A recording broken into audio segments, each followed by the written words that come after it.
and thank you so much for joining me for Daily Spark with Dr. Angela. I am your host, Dr. Angela Chester. You know what I like to do on my show. I want to enlighten, inspire, and empower you to become your best self. Now, Scripture reminds us that the tongue is a small thing that makes grand speeches, but a tiny spark can set a great forest on fire. And today we want to get you fired up about Dena Duck's Barnyard Adventure. My guest today is author Peggy Barton, and I'm excited to talk to her about her book. Now, I have a thing that I just love kids' books and how they're able to convey such wonderful messages. I think that's because my mother used to read to me, and she made it fun, and it's something that I did with my kids. Well, this book combines a scenario of prejudice in an open-air setting. Everyone likes watching barn animals kind of run and play. With a moment of tension, the heroes rise to show their stuff and bring peace and harmony to their world. So, you know what I'm about to say. Go on, get comfy, get cozy, get your coffee or get your tea, because we are about to get started. Good morning, Peggy. Thank you so much for being on with me today. Good morning. Good to talk to you, Angela. I just love that you are here, especially with everything that's going on in the world. To hear your voice means that you are well, so it's an extra special day. Thank you so much for being on with us. I've been looking forward to it. Yes. Before we start to talk about your book, I always like to ask some behind-the-scenes questions, if you will. And the question that I always ask of my authors is being an author something that you always wanted to do? Was there a particular age when you realized that your words have power and that you needed to share? I enjoyed writing as a young person, and I think I always thought I would write, but I didn't know I was going to write a children's book for a while. I still hope to broaden that out a little. Okay, so does that mean that you would like to write books for like young adults or for adults, or would you just simply like to write more children's books? Well, I hope to write another children's book or two, but I have an idea for an adult's book, so I think I'll try that next. I can understand that. I tell everyone, you don't know until you try, so go on and go for it. So I have to say the same thing for you. Absolutely. If it's on your heart, then go on and try. Now, with so much that's going on in the world, is this your first attempt at writing, or do you have other books that you've published? This one is my first book. I wrote it lots of years ago, and I wanted it illustrated, and that was a little harder to figure out than I had anticipated. Yeah. I even tried to do some illustrations myself, which I found out that's not my talent. So I did find had a friend that published with the group that I used, and it worked very well. Oh, that's awesome. Yeah, I don't think people realize that, especially for children's books. The illustrations are so important, and how we may be very good at drawing, but the illustrations of a child's book has to be just so spot on, and I definitely applaud anyone who has ever illustrated a children's book. It is just amazing. Now, with the book that you've written, were you writing with a particular audience in mind? Were you writing like for school-age kids, for our little ones, for our older ones? What was your thought there? I think I had so much contact with little ones that I think was targeting like 3-4-year-olds and to maybe 9.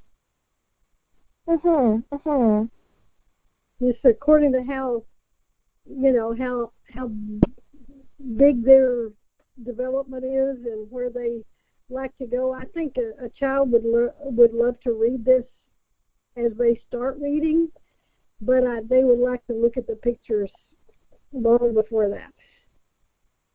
Ah, I see what you're saying. So this would be an awesome book for an older sibling to be able to read to a younger sibling, and it would hold the interest of both of them. I like that.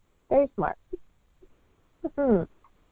Now, did you have any particular joys or sorrows when it came to producing the book? We kind of touched on one perhaps a little early with, finding the right illustrator, but were there any particular joys or sorrows at any particular stage of the process for you?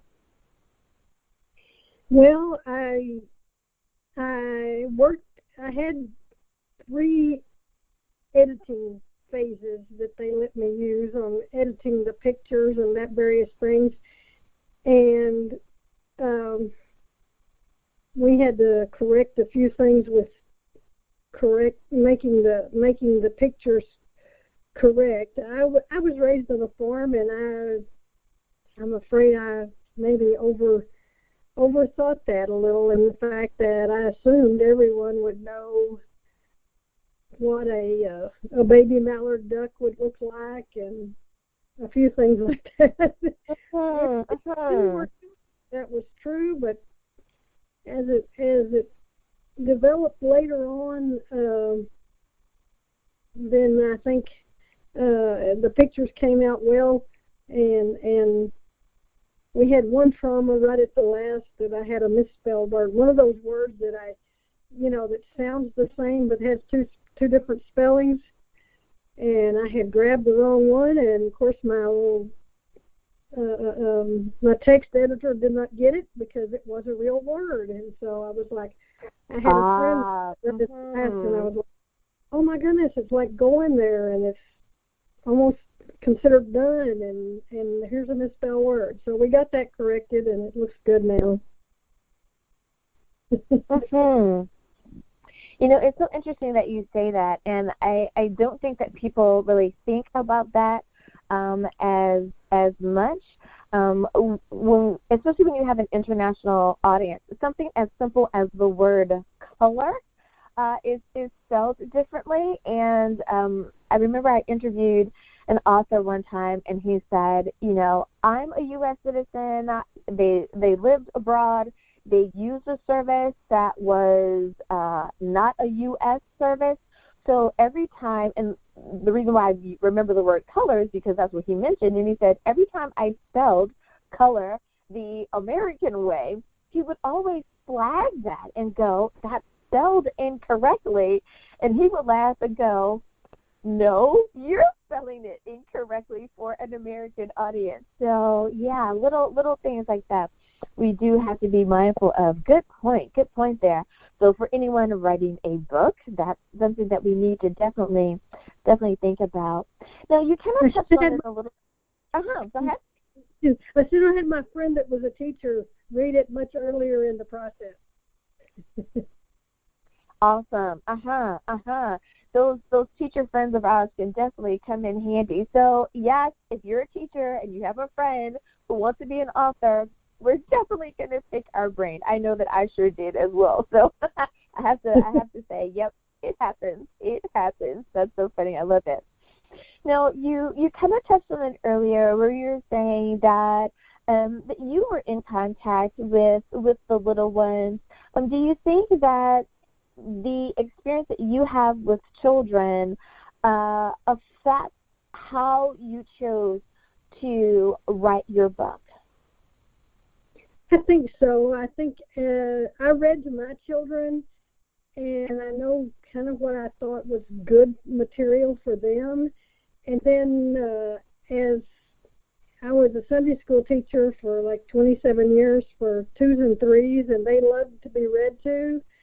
And I guess I was kind of impacted by the types of books that they responded to real well, and which ones they like to go through the pictures of, and that kind of thing.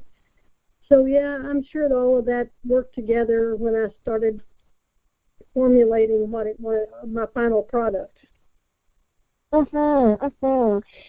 always tell people that we can't help who we are. It's like if you are a teacher or you have a teacher's heart, that's just going to come out. As a therapist, I have a counselor's heart, and I just want to help people work through stuff and, inspire them. And it really and truly just kind of comes out. It pours out of you. And I think that is so helpful because it's genuine. And everyone can really feel that when there's a sincere desire to help someone or to help someone learn that. I love it.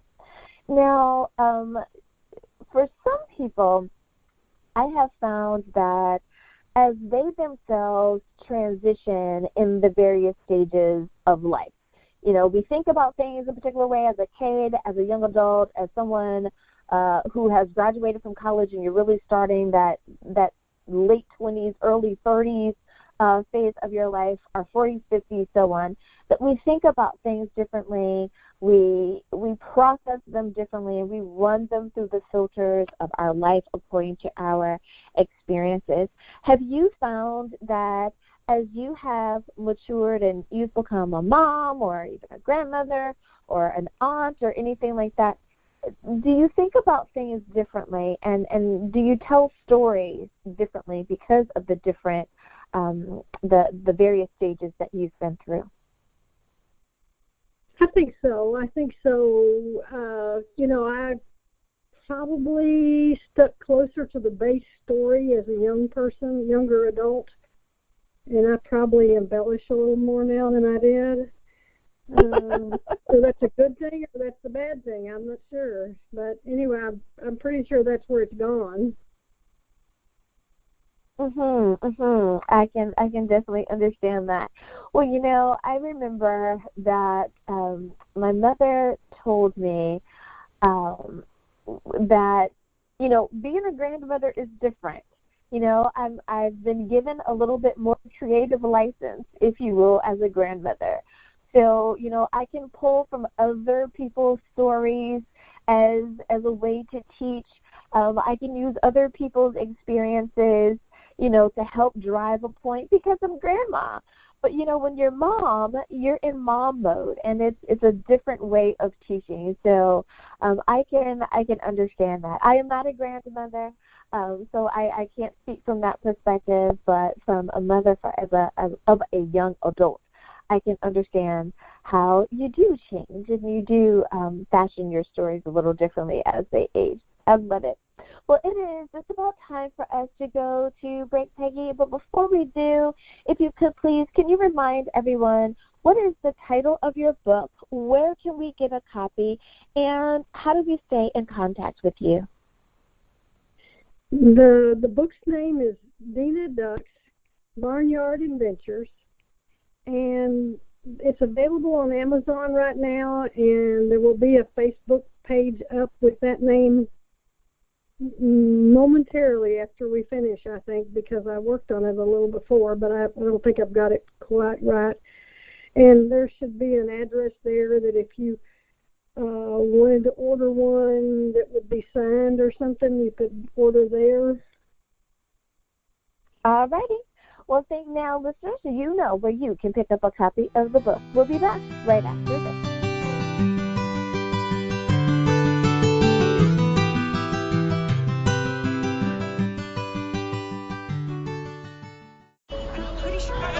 Discovery. No, just a sec.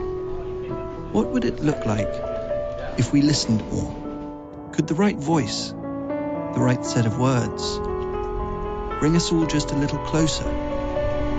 Get us to open up, even push us further? It could, if we took the time to listen. The most inspiring minds, the most compelling stories. Download Audible and listen for a change.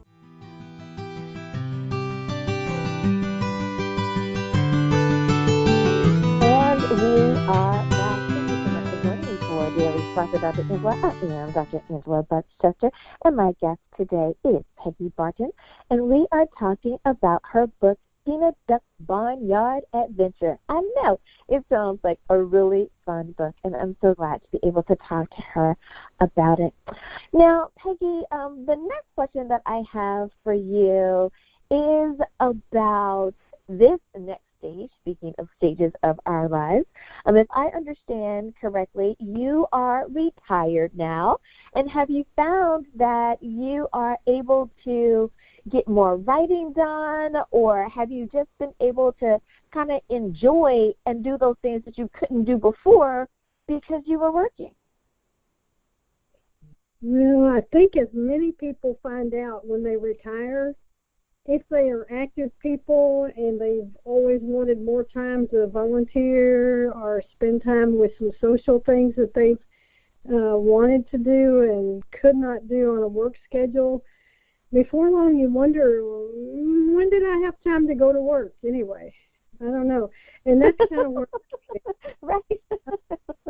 You know, when I was involved in working, I packed everything around. You know, you do the laundry, the dishes, everything else is in the little 5-minute spots, and everything gets packed in together. But since I've been retired, I started just before I got totally retired. I started doing. I went to a clown class to teach me how to clown, and I anticipated birthday parties and all kinds of stuff like that. And it's turned out that I do birthday parties. Yes, I do. But I also am able to volunteer some at nursing homes, and they are thrilled with clowns. Yeah. And we have more fun. I have been going to 2 of my nursing homes for about 18 years now. So, and we have just spent lots of times together, and that kind of evolved over a long period of time as well. And I started out just doing pocket magic and little puppetry things. And then I finally, my mother-in-law, whenever she would hear a loud sound in her final years, she would just holler really loud, and I was worried that she was scared about that stuff. So I really hesitated doing balloons with the elderly. Oh, yeah. And so, but I brought them one day, and they were just thrilled. And now I dare not bring my balloons, because the first question they hit me with is, "Where are your balloons?" Every once in a while, I think they're really tired of that. I'll do something different today. And nope, they want the balloons most of the time. I mean, every once in a while I can get by with doing a magic show because it's a lengthy thing, and they get to be involved in the magic show and that kind of thing. But they are really into the balloon animals, and many of them, they don't care what I make. I can just do. And kind of seasonally, you know, Christmas time, I do reindeers and Santas and snowmen and that kind of thing. And then Valentine, I have some Valentine ones I do. And, you know, there's a few holiday types that I have a specific thing to go with. But usually I'm just making every assortment that you can imagine. I kind of have 2 or 3 that I think of as the guy ones, and several that I think of as the girl ones. And so I get busy and produce. And if I walk up and say, "Hi, how are you doing?" They know that if they want a specific thing, they better let me know right away, or I'm already building something.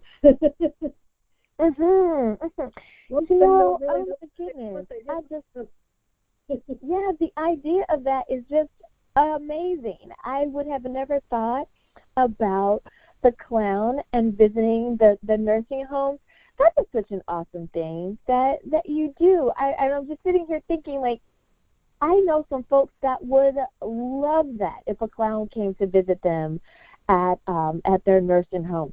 You have just sparked some giddy up and go in someone who is listening right now, because they're going, that's it, that's the confirmation I was looking for. And we're going to have some folks that are going to be, when we're able to go back and visit with our friends and family in the nursing homes, that's going to be amazing. Now, when you were, and I like how you were able to think outside of the box there. So that kind of leads to my next question of, when you were thinking about the message that you wanted to include in your book, what did you think was important about your book? What did you think was, I have to make sure that the reader gets this message in the book? I wanted to show that all of us have value. You know, so first impressions are very, very important. We want to be positive when we make a first impression and that kind of thing. But we need to acknowledge that just because someone's different than we are, and that doesn't mean whether it's a physical difference or attitude difference or culture difference or something of that nature, that there is something really important about the combination of that is another person or is another critter in this case, as it was with the baby ducks. They were different than the other fowl that were in the barnyard, but as it turned out, they had talents that came to light and were very valued. So it's an amazing, and we all have that quality. Hopefully people take the time to look for that quality in each other so that they know that everyone has value. They have, it may not come to light when you first meet them. It may take a little more looking or probing to find out what that value is. But I hope it inspires children to accept people across the board and enjoy the differences of people, because as well as animals, because if you're forever trying to make people fit into a mold that you already designed, you're never going to get anybody to fit into that mold. It's going to be frustrating for you and them both. I love that. And, it's like I said, I have found that most children's book writers are just so incredibly mindful, that you guys are making sure that you are really and truly putting such a positive message in the book for our little ones to read. Now, with the personalities of the characters of your book, how did you decide, what to do? How did you decide that perhaps this chicken or this duck or, this animal needs to be this particular thing? How did you decide on who was going to have what personality?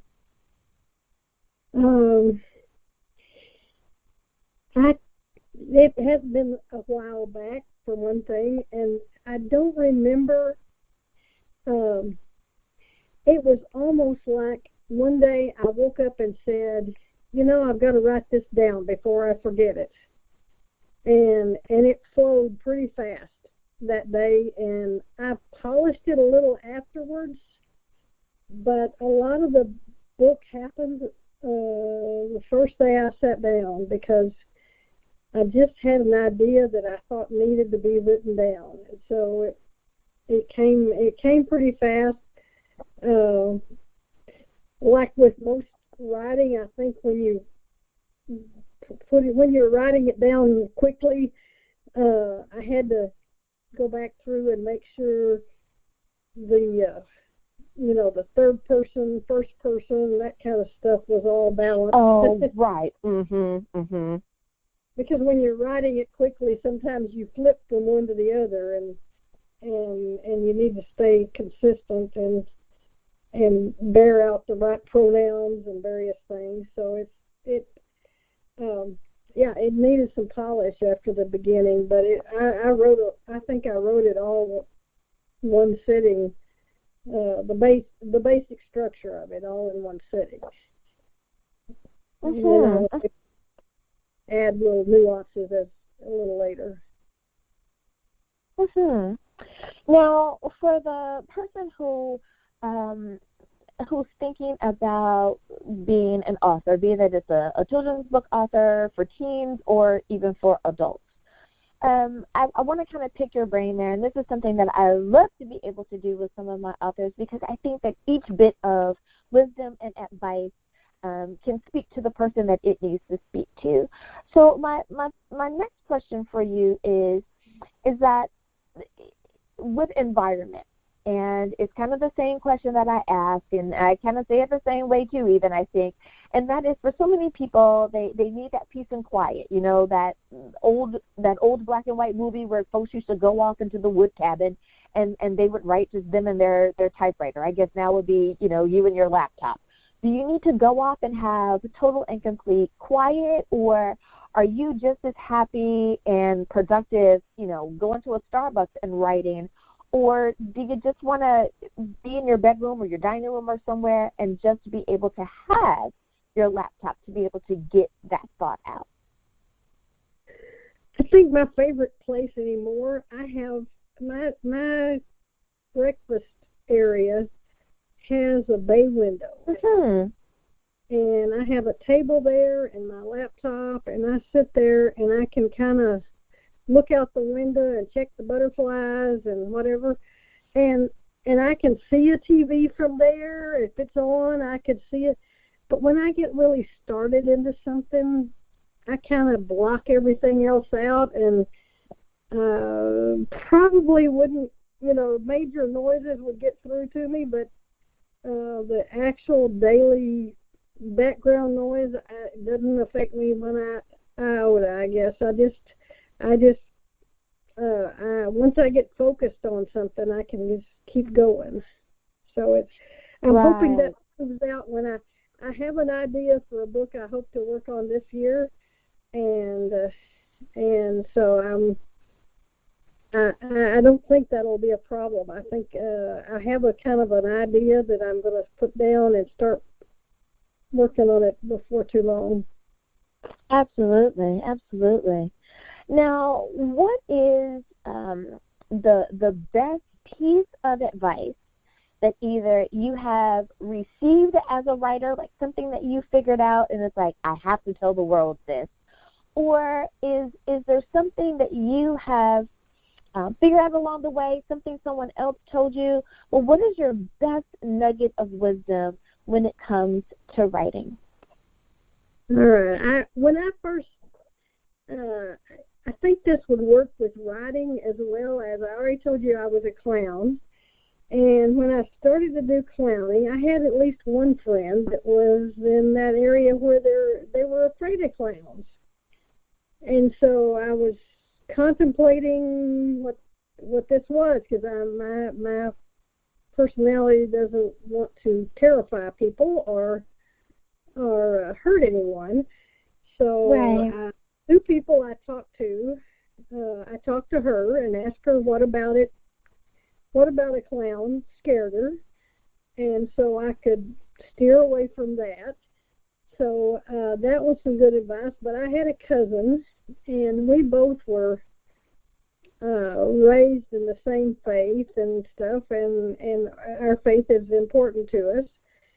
And one of the Bible stories, I don't know how many people are familiar with the story of Joseph and his brothers.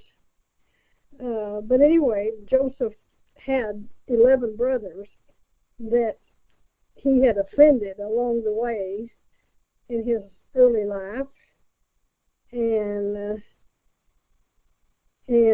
my cousin reminded me, he said he was quoting from some author, and I can't even tell you who the author was, but he said, if you have an idea about what you think you need to do, and I think this would work with books also. Just go straight ahead, batten down the hatches. Just go at it like you're this is going to win the war kind of thing. And he says, and if God doesn't like the direction you're going, he'll send 11 brothers to sell you into Egypt. So, so I had that protection, I guess you might say. I could just go ahead and do what I thought I needed to do. And if I suddenly found that I wasn't headed in that direction anymore, I just have to think that God had changed it on his own. Right, I love that. That if you're doing what God wants you to do, if he changes the course, he's still going to see you through. Don't sweat it. The new course will be made plain. I love it. I love it. And it's so funny because I think so many times people they get so caught up in their head about which way to go or not go that they're not able to relax in it and just allow God to lead them where they're supposed to go. I think that is an awesome, awesome nugget of wisdom there. I love it. Well, Ms. Peggy Barton, thank you so much for coming on Daily Spark with Dr. Angela today and sharing not only about your book, but also about those nuggets of wisdom on being an author. So I ask you one last time before I let you go, can you remind everyone what is the title of your book, where can we get a copy, and how do we stay in contact with you? All right. The Dena Duck's Barnyard Adventures is the title. I'm Peggy Barton, and currently it's available on Amazon.com. If you type in Dena Duck and hit books, it's going to come up there in living color. And you can send for it there, or, like I said, soon, the Facebook, if you type that title into Facebook, it's going to bring my page up, and there will be an email address there that you can communicate with me, and if you want a signed copy of the book, you can order it there. Great. I love it. Well, thank you again for being on the show. I understand it's still available on that you can download it to audiobooks too. Okay. Awesome. I haven't tried that, so I'm a little less forthcoming about that. I was told in the beginning when I did this book that it would be available there. Gotcha. And listeners, thank you as well for tuning in and being a part of Daily Spark today. As always, I hope that the Lord will continue to shine his face upon you. May you receive his grace and his mercy in all that you do.